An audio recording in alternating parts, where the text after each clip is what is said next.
आप लोग कैसे हैं। आशा करती हूँ कि आप लोग अच्छे होंगे और मैं भी ठीक हूँ। और आज आप लोग को बता दूँ, आज मैं अपने घर गई थी तो वहाँ पे भी सब लोग ठीक हैं। और आज जो है मुझे फिर से भी समझ में नहीं आ रहा है क्या कहूँ क्या ना करूँ।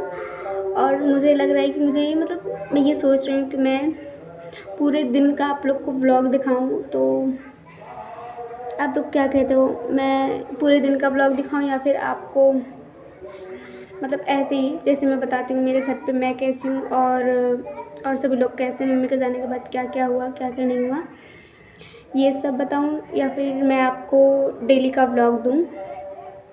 क्योंकि वैसे ऐसे पे तो मुझे मतलब कुछ समझ में नहीं आता क्या बोलूँ क्या ना बोलूँ। और अगर वैसे पे रहेगा तो मैं पूरे डेली का ब्लॉग डालूँगी। हाँ, डेली में थोड़ा सा मिस्टेक हो जाएगा, थोड़ा थोड़ा सा कटेगा। और ऐसे पे रहेगा तो ऐसे में मुझे कुछ समझ में नहीं आता किसके बारे में बताऊँ क्या बताऊँ। मतलब मम्मी के बारे में बताऊँ तो मम्मी के बारे में बताने से मुझे थोड़ा इमोशनली हो जाती हूँ, तो इसलिए मम्मी के बारे में थोड़ा मतलब बता नहीं पाती हूँ ज़्यादा। और आप लोग क्या कहते हो मैं डेली का ब्लॉग फुल डेली का ब्लॉग डालूँ? तो प्लीज़ मैं सोच रही हूँ डालूँ।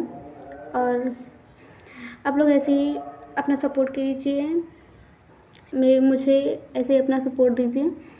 और क्या कहूँ, and thanks for watching the video.